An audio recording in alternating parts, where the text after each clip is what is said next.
आप सभी का स्वागत है मेरे YouTube चैनल महाकाल क्लासेज में। मेरा नाम सुनील कुमार है। मैं आपको पढ़ाऊंगा 10th क्लास की मैथमेटिक्स। यदि मेरी क्लास अच्छी लगे तो लाइक करें, कमेंट करें और लाल बटन दबाकर सब्सक्राइब करें। अच्छे नंबरों के लिए मेरे साथ जुड़े रहे मेरे इस YouTube चैनल पर। तो चलिए शुरू करते हैं। आपका ज़्यादा समय नहीं लूँगा, अच्छे से पढ़ाऊँगा। चलिए शुरू करते हैं। हम हमारी सेकंड प्रश्नावली है वास्तविक संख्याएं। तो वास्तविक संख्या में क्या है कि हमें संख्याओं का निरीक्षण करना होता है। इसके तौर पर तो इसका पहला टॉपिक है यूक्लिड विभाजन प्रमेय। इसमें क्या होता है कि दो संख्याएं दी हुई होती है। जैसे मान लीजिएगा कि ए और बी कोई भी दो संख्याएं हैं। जिसे मान लीजिए ए और बी कोई दो संख्याएं हैं।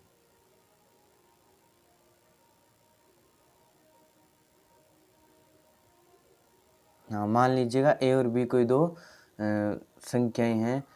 दोनों अशून्य संख्या, दोनों धनात्मक संख्याएं हैं।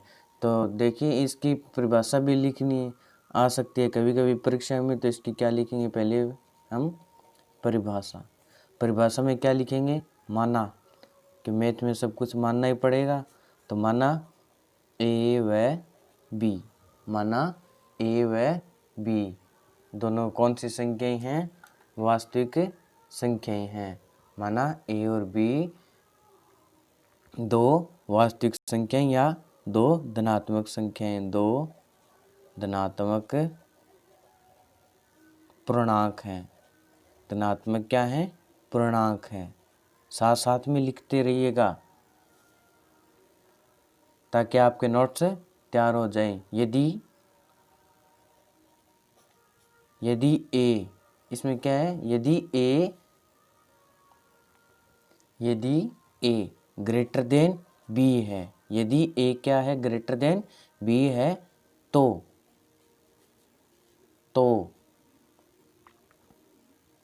क्या होगा कि ए, तो इसमें देखिएगा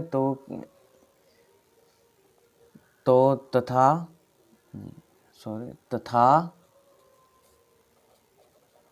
दो धनात्मक पूर्णांक है, ए और बी दो धनात्मक पूर्णांक है, तथा क्यू और आर, या फिर इस प्रकार कह सकते हैं कि ए में बी का भाग देने पर क्यू शेषफल बचता है, क्यू भागफल होता है और आर शेषफल बचता है। तो इसमें तथा क्यू एवं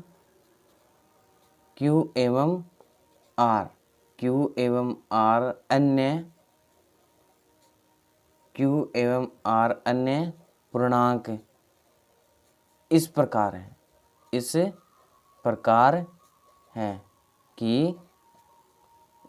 हैं कि ए बराबर बी क्यू प्लस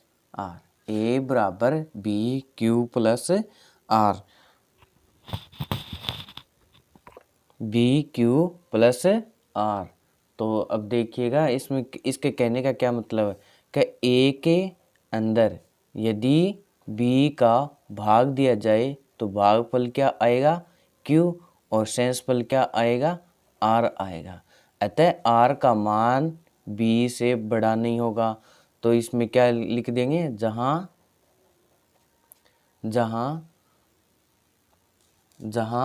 आर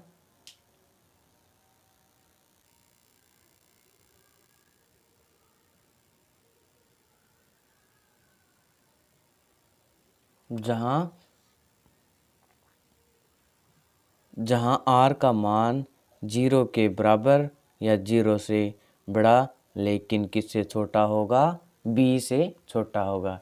ये हमारी पहली परिभाषा थी यूक्लिड विभाजन प्रमेय से। यहीं से यही प्रश्नावली स्टार्ट होती है। तो आई होप आपको यह समझ में आया होगा। तो अब आगे देखिएगा। अब चलिए फर्स्ट एग्जाम्पल करते हैं, प्रश्नावली से संबंधित फर्स्ट एग्जाम्पल। तो फर्स्ट एग्जाम्पल इस प्रकार है कि दर्शाइए कि कोई भी धनात्मक पूर्णांक क्या होगा, 3q या 3q+1 या 3q+2 के रूप का होगा। इसमें देखिएगा, इसमें एक तरीका भी आपको याद में आप रख सकते हैं। जैसे आपको पता नहीं है भाज्य, भागफल या शेषफल या भाज्य। शेषफल और भागफल तो सभी को याद होते हैं, लेकिन ये भाज्य और भागफल पता नहीं होता है। तो उसके लिए छोटा सा बता देता हूँ कि ये लिखा भाजक, ये लिखा भाज्य। इसमें देखिएगा, अब देखिएगा, इसमें पहले क्या है, क, इसमें यह है, तो पहले कौन आएगा, क आएगा, फिर बाद में यह आएगा। इस प्रकार आप याद भी रख सकते हैं। तो चलिएगा, ये हमारे एग्जाम्पल की तरफ चलते हैं। तो पहला एग्जाम्पल है 3q, किसी कोई भी धनात्मक पूर्णांक इस रूप में लिख सकते हैं, 3q, 3q+1, 3q+2। तो इसका कंपैरिजन करने पर हमें b का मान क्या प्राप्त होता है, 3 प्राप्त होता है। हम क्या करते हैं, मान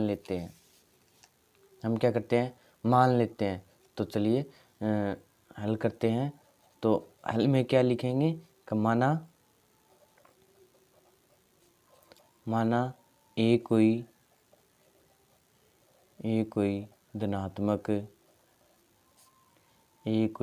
धनात्मक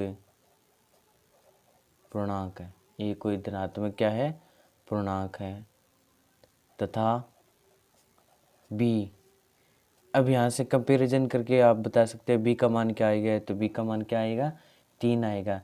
तो b बराबर 3। अब विभाजन प्रमेय का लगा देते हैं, a एवं b में, या फिर a एवं b में विभाजन प्रमेय का प्रयोग करने पर, विभाजन प्रमेय का प्रयोग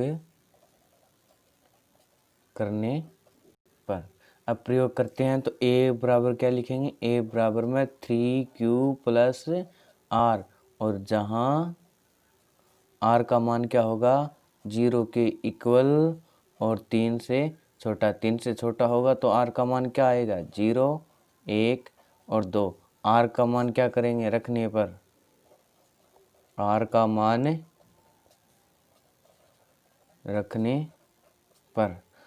मान रखने पर तो a बराबर क्या आ जाएगा, 3q+0। तो r बराबर 0 रखा है। और a बराबर में 3q+1, क्यों, r बराबर क्या रखा है, 1 रखा है, 0 रखने पर।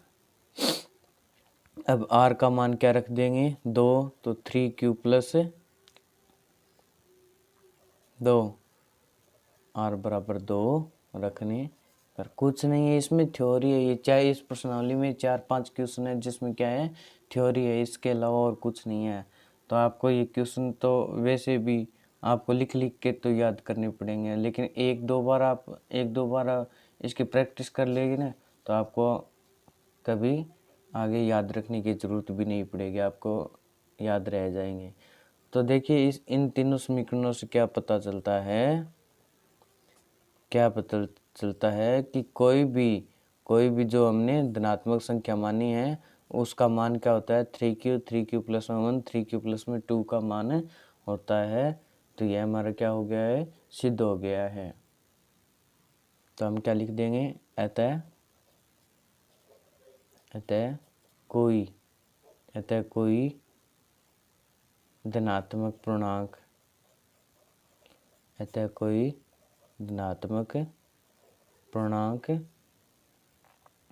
धनात्मक पूर्णांक 3q+1 और 3q+2 के रूप का होता है। ये हो गया। तो अब चलिएगा सेकंड एग्जाम्पल में।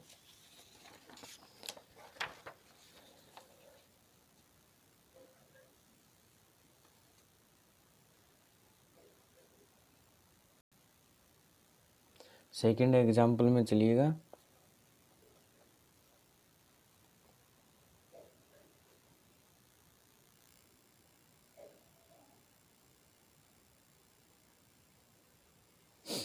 सेकंड एग्जाम्पल में देखिएगा कि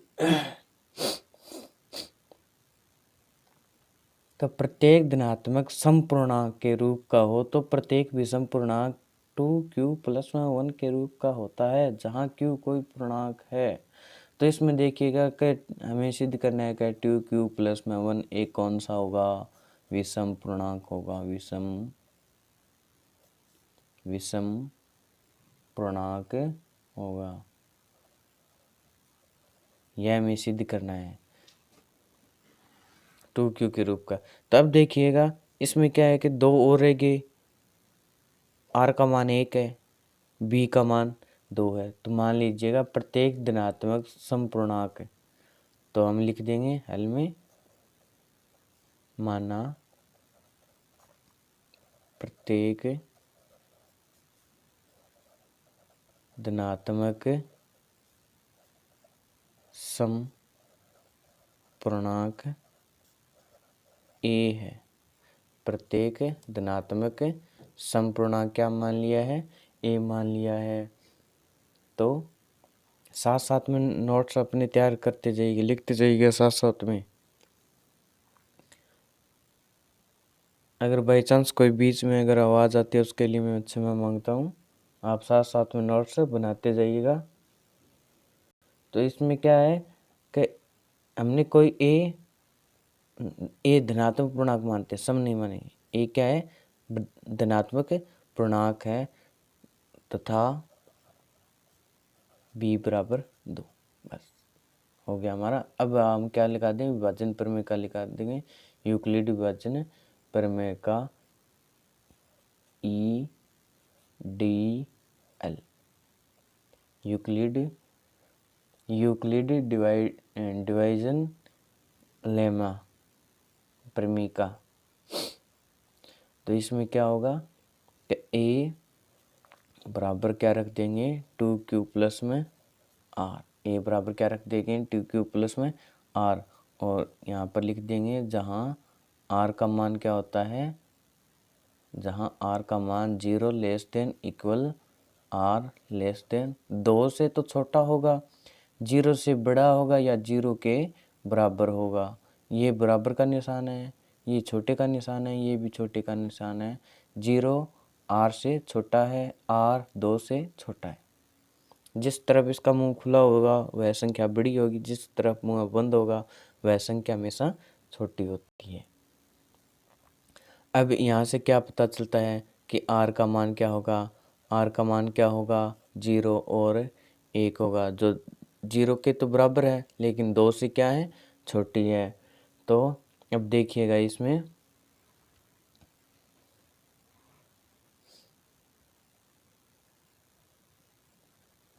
अब मान रखने पर r के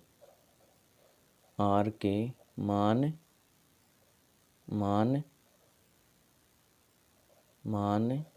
रखने पर, r के मान रखने पर, तो r = 0 रखने पर क्या होता है कि a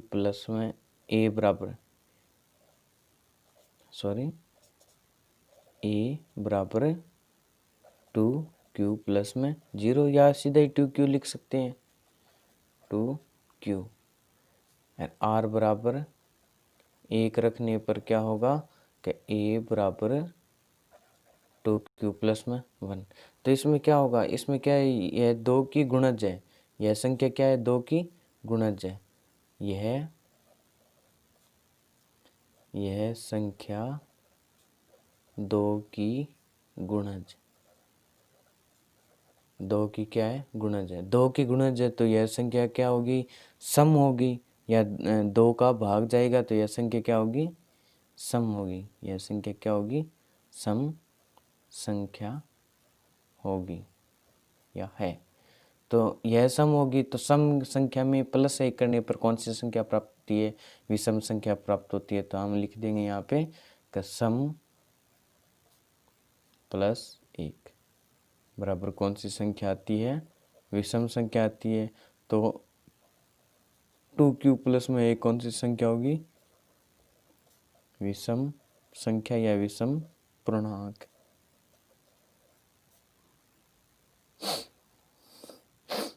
यह हमारा क्या हो गया?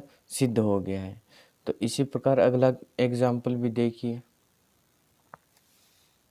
अगले एग्जाम्पल में क्या है? अगले एग्जाम्पल दिए कि यूक्लिड विभाज्य प्रमेय का प्रयोग कर दर्शाइए कि किसी धनात्मक पूर्णांक का वर्ग 3m या 3m प्लस में 1 के रूप का होगा जहां कोई पूर्णांक है। हमें सिद्ध करना है कोई भी धनात्मक पूर्णांक का वर्ग, कोई भी धनात्मक पूर्णांक का क्या क्या वर्ग, और उसका मान क्या आना चाहिए? 3m या 3m प्लस 1।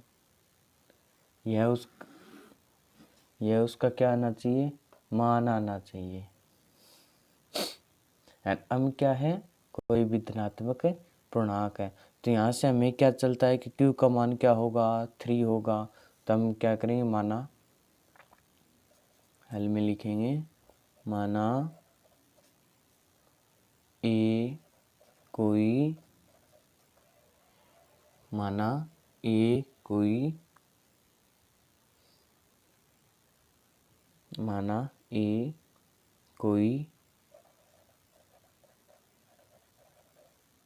धनात्मक पूर्णांक है। ए कोई कौन सी पूर्णांक है? धनात्मक पूर्णांक है। तो हम जानते हैं कि धनात्मक पूर्णांक ए हम जानते हैं, या फिर यूक्लिड विभाजन प्रमेय से भी लिख सकते हैं। b बराबर कितना है? 3 है। तो यूक्लिड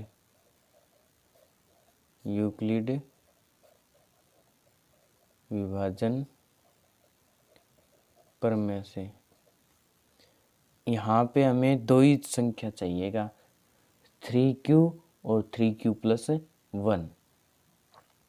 प्रमेय से क्या होगा कि a बराबर 3q और a बराबर 3q प्लस 1। अब हमें पहली कंडीशन लेके चलते हैं, ये 1 नंबर। तो 1 नंबर में लिख देंगे a बराबर में क्या लिखा है? 3q, और इसमें का क्या करेंगे? a बराबर में 3q, a बराबर में 3q है तो क्या होगा कि दोनों तरफ वर्ग करने पर तो a की स्क्वायर बराबर में 3q की स्क्वायर। अब इसमें क्या कर देंगे कि 3 को तो बाहर ले आएंगे,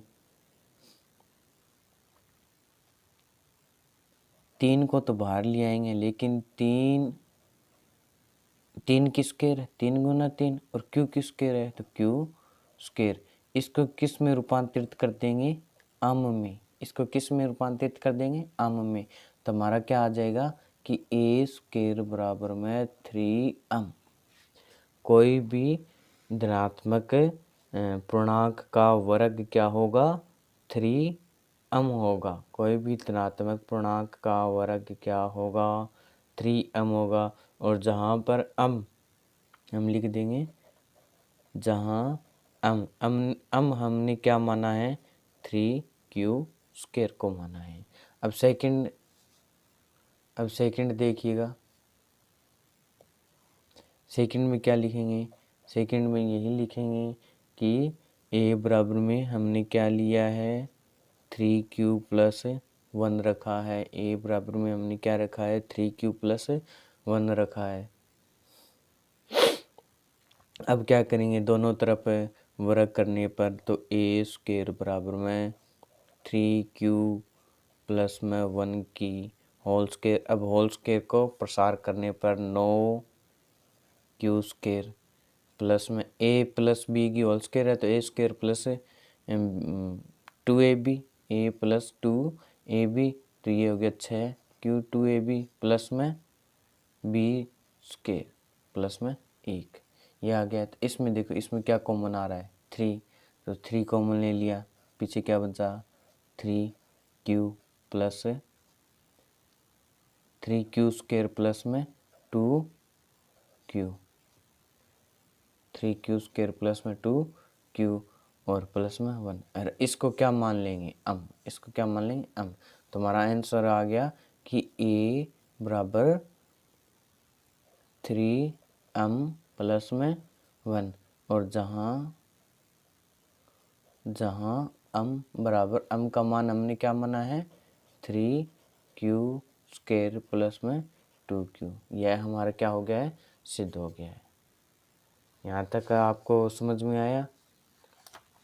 एक बार और रिवाइज करके देख लेना लिख के, तो इसके बाद दोबारा आपको लिखने की या फिर याद रखने की भी ज़रूरत नहीं पड़ेगी। तो अगला एग्जाम्पल देखिएगा, अगला एग्जाम्पल देखिएगा, अगला एग्जाम्पल, यदि n कोई धनात्मक पूर्णांक है तो दर्शाइए कि n स्क्वायर माइनस n 2 से विभाज्य होगा। हमें यह प्रूफ करना है कि n स्क्वायर माइनस n 2 से क्या होगा, 2 से विभाज्य होगा या भाज्य होगा, 2 से विभाज्य होगा, 2 से विभाज्य, 2 से विभाज्य होगा, यानी कि 2 का भाग इसमें पूरा पूरा जाएगा।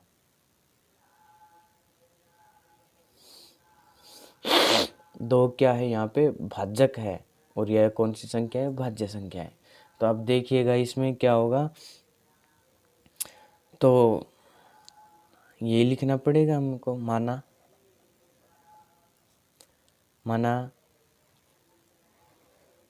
कोई धनात्मक पूर्णांक,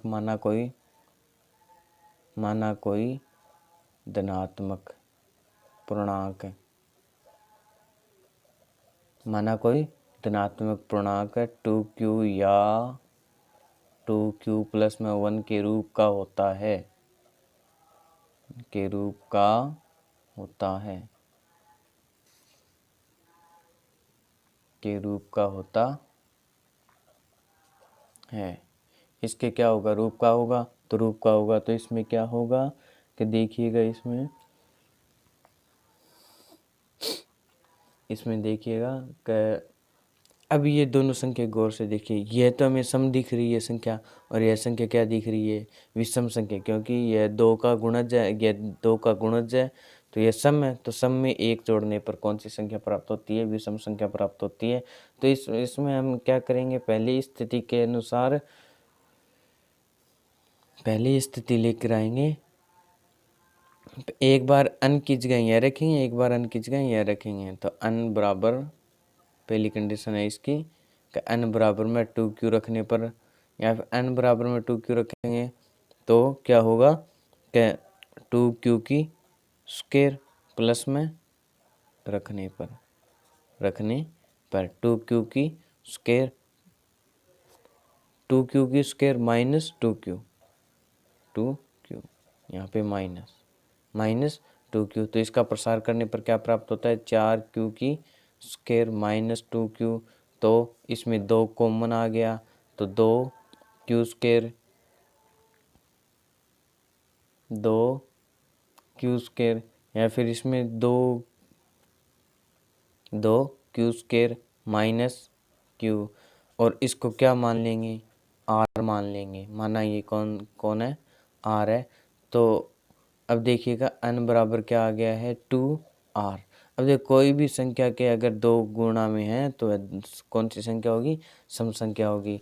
और अब दूसरी संख्या देखिए, दूसरी संख्या में क्या है, तो यह कौन सी संख्या है, सम, कौन सी संख्या प्राप्त होती है, सम संख्या प्राप्त होती है। और यह n बराबर 2 क्यों रखा, तो क्या होगी, सम संख्या प्राप्त हो, 2 से क्या है, भाज्य है। तो अब देखिए n बराबर क्या रखेंगे, 2q प्लस में 1, 2q प्लस में 1, तो 2q प्लस में 1 की whole square minus 2q plus में 1, यहाँ पे रखेंगे। 2 n के स्थान पर रख रहे हैं, तो n की स्क्वायर है, तो 2q प्लस 1 की स्क्वायर माइनस 2q प्लस 1, इसका प्रसार करने पर इसका प्रसार करने पर क्या प्राप्त होता है कि 4q² a प्लस बी की whole square a square plus B square plus में 2ab, तो 4q की स्क्वायर प्लस में 4q प्लस में 1 माइनस 2q प्लस माइनस 1। ये माइनस अंदर जाती इनके निशान चेंज कर देती है, तो minus plus minus minus plus minus, तो -1 और +1, प्लस का 4q माइनस का 2q, तो बच गया 4q² प्लस में 2q। यहाँ पर भी 2, यहाँ पर भी क्या आ रहा है 2 कॉमन आ रहा है, तो 2 कॉमन आ रहा है, तो 2q² प्लस में q। और इसको हमने क्या मान लेते हैं, इसको भी हम r मान लेते हैं। तो यह भी आ गया है कि हमने क्या लिखा था, n² माइनस n बराबर, तो n² माइनस n बराबर यह प्राप्त होता है। तो यह क्या मान लिया r, तो यह क्या है 2 से भाज्य है। यह क्या है 2 का गुणज, 2 का क्या है गुणज है, तो 2 से क्या होगी यह संख्या विभाज्य होगी। तो कोई भी धनात्मक पूर्णांक संख्या का यदि n² माइनस n करते हैं तो वह 2 से विभाज्य होगी। तो हम लिख देंगे अतः प्रत्येक धनात्मक पूर्णांक n के लिए n² माइनस n 2 से क्या होगी 2 से विभाज्य है, 2 से क्या होगी विभाज्य होगी। यहाँ 2 का भाग पूरा जाएगा। ये हमारे 4 एग्जाम्पल, इसी से मिलते जुलते एग्जाम्पल हमारे एक प्रश्नावली के अंदर है। तो 2.1 प्रश्नावली निकालिए और उसमें कितने एग्जाम्पल है, इससे मिलते जुलते 3 क्वेश्चन है। 3 क्वेश्चन तो पहले वो करेंगे, उसके बाद हम क्वेश्चन करेंगे HCF और LCM, वो मैं पूरी डिटेल से आपको समझाऊंगा। तो पहले ये क्वेश्चन करिएगा। तो अब चलिएगा, प्रश्नावली का पहला क्वेश्चन है,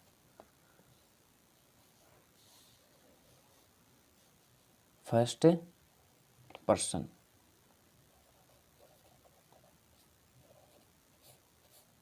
प्रश्नावली का पहला क्वेश्चन है, क्या दर्शाइए कि विषम धनात्मक पूर्णांक संख्या का वर्ग 8q + 1 के रूप का होता है, जहां q एक धनात्मक पूर्णांक है। अब विषम संख्या, अब हम मानेंगे कौन सी विषम संख्या है, कौन सी सम संख्या है। तो हम क्या करेंगे, 2 विषम संख्याएं लेंगे। 2 लेने के लिए हमें 4 संख्या की जरूरत पड़ती है। तो हम क्या करें 2 लेंगे। इसके अंदर संख्या माननी, कौन सी संख्या माननी है वो हमें याद रखना पड़ेगा। तो हम क्या करें, माना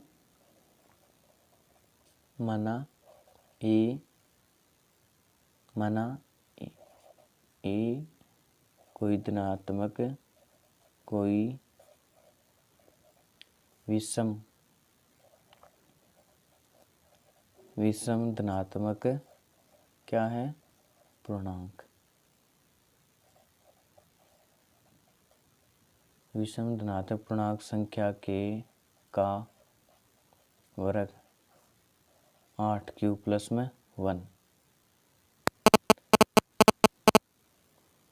गलत लिख दिया। माना ए कोई विषम धनात्मक पूर्णांक संख्या है, ए कोई विषम धनात्मक पूर्णांक संख्या है, विषम धनात्मक पूर्णांक।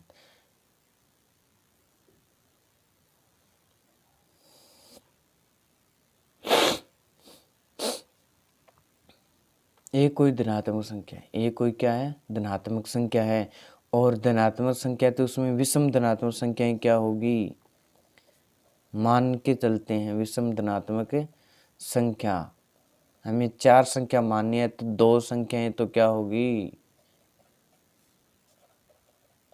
विषम होगी। 2 संख्याएं क्या होगी विषम होगी। तो 4m + 0 4m + 2 वो कौन सी संख्याएं हो जाएगी, सम संख्याएं हो जाएगी, क्यों इंटू में 4 है और 4 में 2 का भाग जाता है। तो अब हम पहली संख्या को लेकर आते हैं पहली स्थिति के अकॉर्डिंग। पहली स्थिति हमारे पास यह है कि ए बराबर क्या मानेंगे,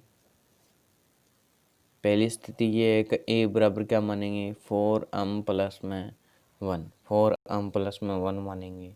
तो इसके बाद क्या कहा है प्रश्न में कि उसका वर्ग करने पर, तो दोनों तरफ क्या कर देंगे, वर्ग कर देंगे। वर्ग कर देंगे तो हमारा वर्ग ए प्लस बी की होल स्क्वायर क्या आ जाएगी, ए की स्क्वायर प्लस 2ab प्लस में बी की स्क्वायर। तो 4 की स्क्वायर 16, अम की स्क्वायर और 2a, तो 4 दूनी 8 इंटू अम और प्लस में बी की स्क्वायर, 1 का वर्ग 1 या 1 का अंडर रूट 1। तो अब देखिएगा कि इसमें हम क्या करते हैं, हमें क्वेश्चन में क्या दिया हुआ है, हमें क्वेश्चन में क्या दिया हुआ है कि 8 प्लस में 1, हमें 8 लेकर आना है, प्लस 1 हमें दिख रहा है, और कोई भी संख्या अगर बच गई उसको क्या मान लेंगे, अम मान लेंगे। 8 हमें कॉमन लेना है, प्लस 1 तो दिख रहा है, या फिर लेके भी आ सकते हैं, और जो संख्या बच गई उसको क्या मान लेंगे, क्यू मान लेंगे। तो अब देखिएगा इसमें 8 को कॉमन लेने पर क्या बचता है, 2m स्क्वायर प्लस में m प्लस में 1। तो इस संख्या को क्या मान लेंगे, q। तो q मान लेंगे तो 8q प्लस में 1। किसी भी संख्या का, किसी भी विषम धनात्मक पूर्णांक का वर्ग क्या होता है, 8q प्लस में 1 होता है। किसी भी धनात्मक विषम पूर्णांक का वर्ग क्या होता है, 8q प्लस में 1 होता है।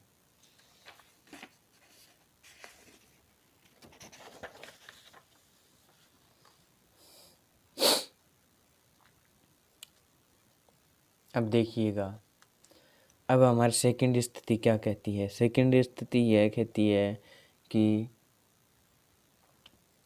ए बराबर में हमने क्या लिखा है, 4m प्लस में 3। ए बराबर, ये ए है, क्यों मत समझ लेना, ये ए है। तो ए बराबर में हमने क्या लिखा है, 4m प्लस में 3 लिखा है। तो दोनों तरफ क्या करेंगे, स्क्वायर। तो क्वेश्चन के अकॉर्डिंग दोनों तरफ क्या करेंगे, स्क्वायर। तो 4m प्लस में 3 की होल स्क्वायर। तो इसका प्रसार करने पर 16m square plus 24m A की square plus 2ab plus B की स्क्वायर 9। इसको 9 को डिवाइड कर देते हैं 8 प्लस 1 में, और ये आ गया 16m square plus 24m plus 8 plus में 1। इसमें क्या है, हम क्या कॉमन लेंगे, 8 को। तो 8 को कॉमन लेने पर 2m स्क्वायर 3m प्लस में 1 प्लस में 1, इसको क्या मान लेंगे, क्यू मान लेंगे। तो हमारा क्वेश्चन बन गया 8q प्लस में 1। किसी भी धनात्मक पूर्णांक का वर्ग क्या, किसी भी विषम धनात्मक पूर्णांक का वर्ग क्या होगा, 8q प्लस में 1 होगा। तो इससे क्या होता है, सिद्ध होता है कि ए स्क्वायर का मान क्या होगा, 8q प्लस 1 के रूप का होता है। तो किसी भी विषम धनात्मक पूर्णांक का वर्ग क्या होगा, 8q प्लस में 1 होगा। अब सेकंड क्वेश्चन को देखिएगा।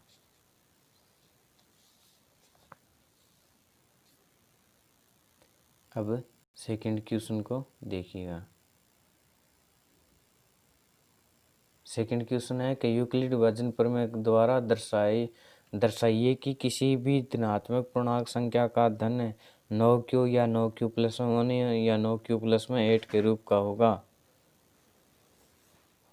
घन पूछा है, किसी भी धनात्मक पूर्णांक संख्या का घन।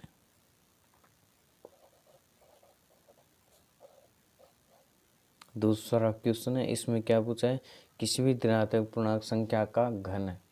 तो हम लिख देते हैं घन, या फिर ए की क्यूब। ए की क्यूब क्या आएगी, 9q या 9q प्लस में 1 या 9q प्लस में 8।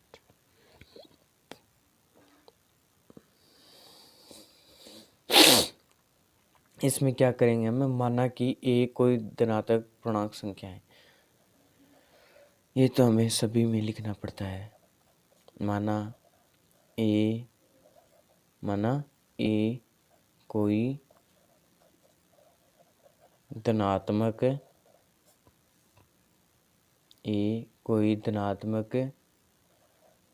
पूर्णांक है, ए कोई धनात्मक पूर्णांक है, तो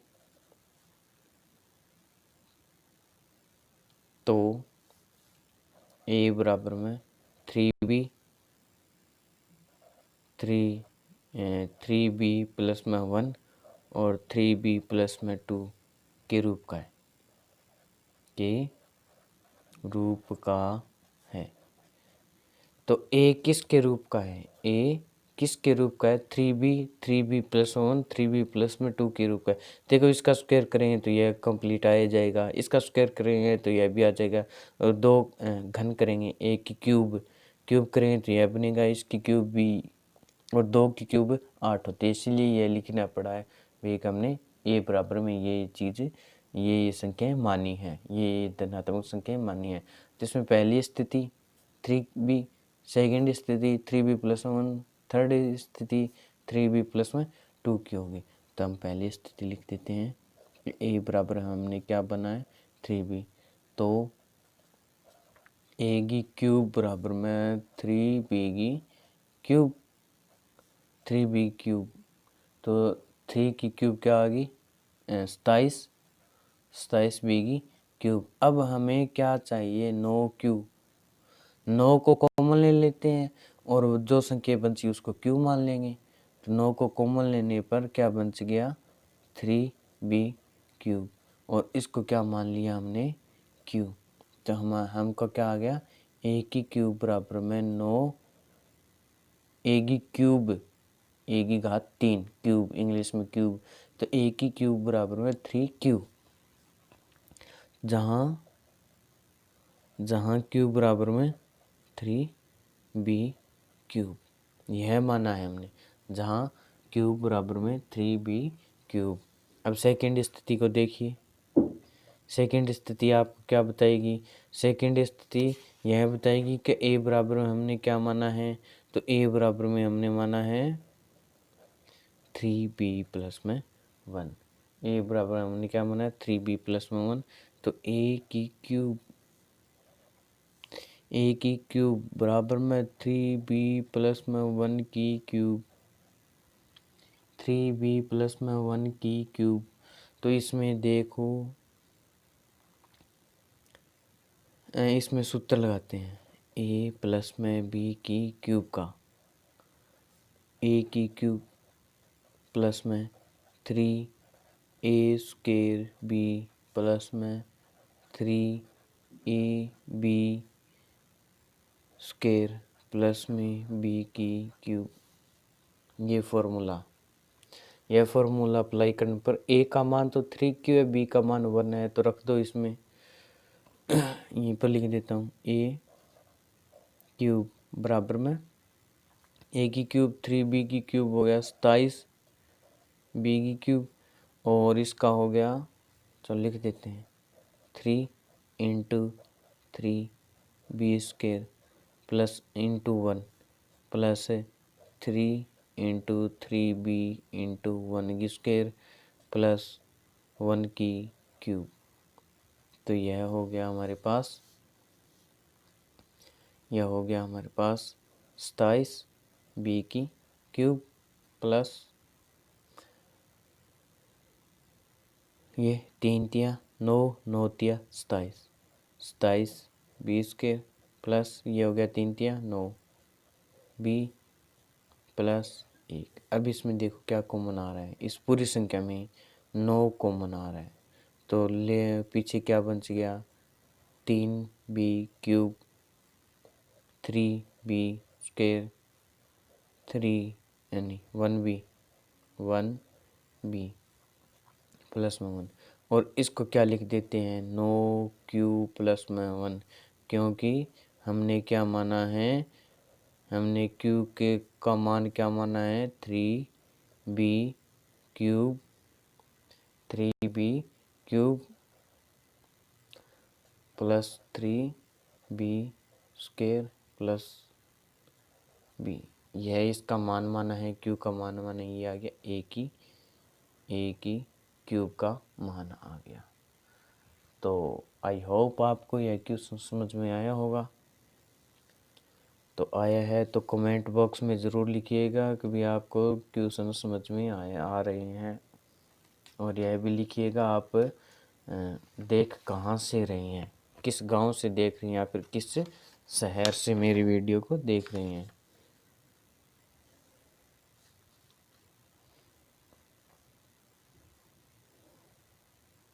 अब देखिएगा अगला क्वेश्चन। अब अगला क्वेश्चन देखिएगा। अगले क्वेश्चन में क्या दिया हुआ है? अगले क्वेश्चन में दिया हुआ है कि दर्शाइए कि किसी भी धनात्मक विषम पूर्णांक संख्या को 6q+1, किसी भी विषम पूर्णांक संख्या को 6q+1, 6q+3, 6q+5 के रूप में लिखा जा सकता है। q एक धनात्मक पूर्णांक है। ये तो सिंपल सा क्वेश्चन है कि हमें ए बी का मान 6 दिया हुआ है, तो हम लिखेंगे माना ए कोई धनात्मक पूर्णांक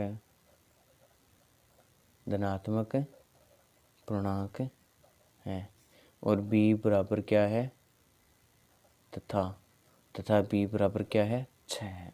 b बराबर क्या है, 6 है। तो यूक्लिड विभाजन प्रमेय से, यूक्लिड विभाजन प्रमेय से, यूक्लिड विभाजन प्रमेय से ए बराबर 6q+r तथा नहीं, जहाँ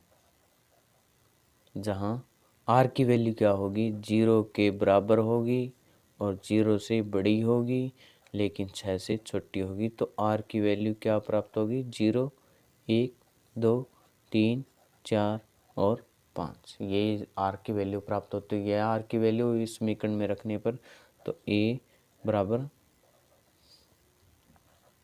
6q+0, a बराबर 6q+1, a बराबर 6q+2 और a बराबर 6q+3, a बराबर 6q+4 और a बराबर 6q+5। इसमें क्या होगा, इसमें यह देखिए सम संख्या, यह भी सम संख्या और यह भी सम संख्या, तो हम लिख देंगे a बराबर 6q+2, 6q+4, ये कौन सी संख्या है, समपूर्णांक है, समपूर्णांक। तो बाकी संख्या बन सकी वो कौन सी होगी, विषम पूर्णांक। बाकी संख्या बन सकी वो कौन सी होगी, विषम पूर्णांक। कौन सी संख्या बन सकी, 6q+1, 6q+3 और 6q+5, ये कौन सी संख्या होगी, विषम पूर्णांक। कौन सी संख्या होगी, विषम पूर्णांक। अब हमें HCF और LCM निकालना है, तो इसको गौर से समझिएगा। ये 6-7 क्वेश्चन है ऐसे इस प्रश्नावली में जो आपको यह रखनी है। याद रखने के लिए सिंपल सा क्वेश्चन आपको बता देता हूँ कि सभी में यह चीज़ लिखनी है। ये कोई धनात्मक पूर्णांक है, यह सभी में लिखना है। फिर हमें B पर डिपेंड करता है कौन से क्वेश्चन में B का मान क्या होगा। फिर हमें प्रूफ करना होता है भी हमने क्या प्रूफ किया। सभी क्वेश्चन में देखिए, पीछे भी देखिएगा, सभी क्वेश्चन में कि हमने क्या प्रूफ किया है। तो अब आगे हमें चलते हैं कि HCF और LCM एक तो होता है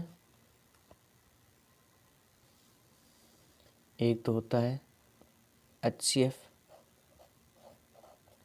और एक होता है LCM।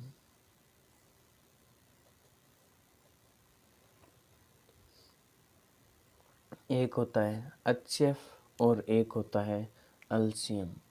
तो इसमें क्या HCF कौन सा होता है, LCM कौन सा होता है, अपने मन में या फिर बोल कर भी बता सकते हो। HCF क्या होता है या LCM क्या होता है। HCF होता है कॉमन फैक्टर, LCM होता है कॉमन मैक्सिमम फैक्टर।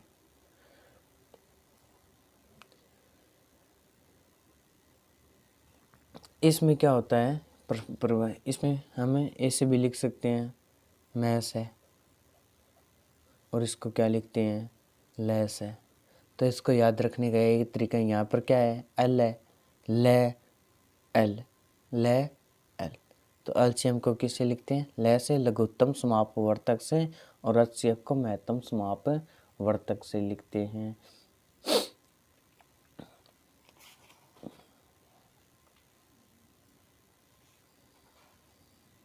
अब देखिएगा इसमें इसकी परिभाषा लिखते हैं। एचसीएफ की परिभाषा, एचसीएफ की क्या परिभाषा होती है कि दो या दो से अधिक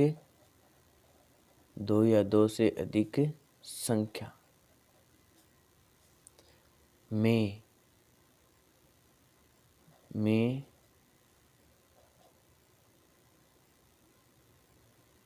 दो या दो से बड़ी, अधिक नहीं बड़ी, गलत लिख दिया है सॉरी, बड़ी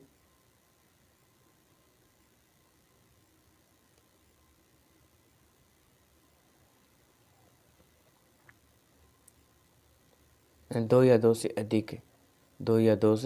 अधिक संख्या जिसमें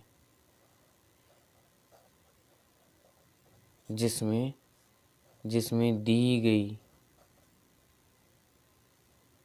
जिसमें किसी संख्या, जिसमें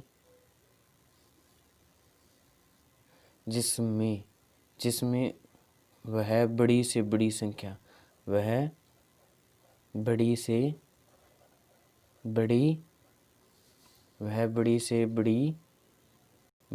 बड़ी संख्या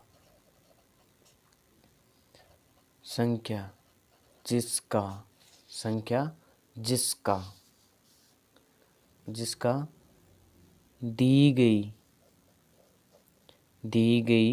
संख्या में पूरा भाग जाता हो।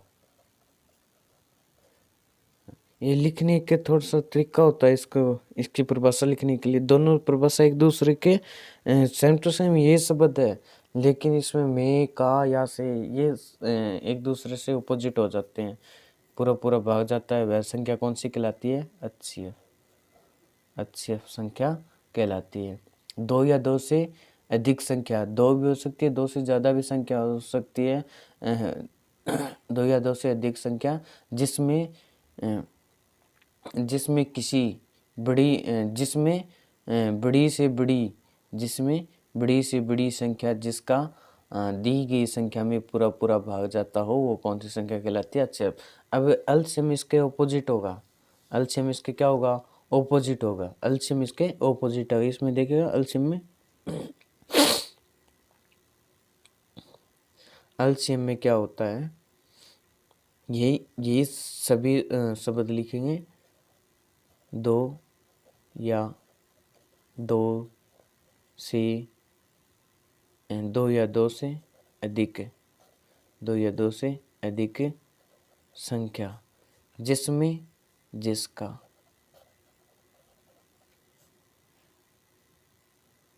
जिसका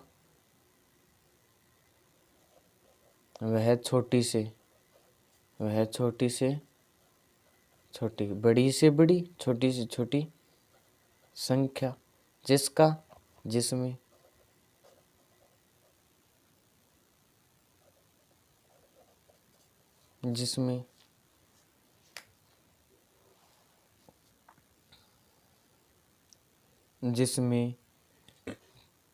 दी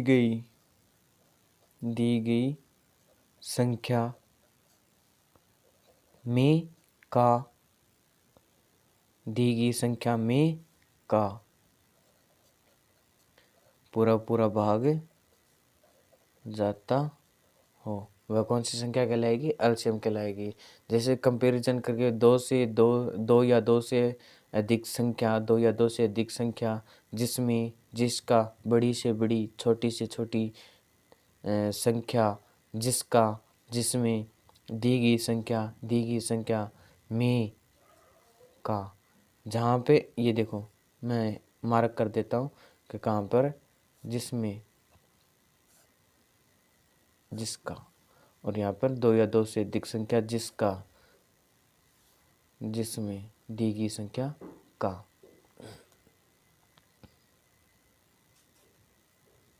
और ये बस बाकी के सेम टू सेम वही शब्द हैं जो ऊपर लिखे हुए हैं। ये यहाँ तक आपको आया समझ में? यहाँ तक आया तो अगली वीडियो के लिए थोड़ा सा टाइम लगेगा, तो यहाँ तक समझ में आया। अब अगली वीडियो में हम अच्छे फॉर एलसीएम कंप्लीट करेंगे। ये तो 6 या 7 क्वेश्चन थे जो मोस्ट इम्पोर्टेंट के तौर पर आते हैं। ये हर परीक्षा में आते हैं, ये आपको तो याद करने ही पड़ेंगे। साथ में नोट्स बनाते जाइएगा, क्योंकि बाद में यदि आपके एग्ज़ाम होते हैं तो तब आप नोट्स को एक बार और रिवाइज कर सकते हैं। तो आज की वीडियो के लिए बस इतना ही। कल फिर मिलेंगे अगली वीडियो के साथ। तो मेरे साथ बने रहिए मेरे इस चैनल महाकाल क्लासेज में, और अपने मित्रों को भी जोड़िए, क्योंकि जो घर पर बैठे हैं या फिर ट्यूशन नहीं लगे हुए हैं या फिर घर पर बैठकर पढ़ाई करना चाहते हैं, तो उनको भी मेरे साथ जोड़िएगा। तो धन्यवाद मेरे साथ जुड़े रहने के लिए। तो जय हिंद, जय भारत।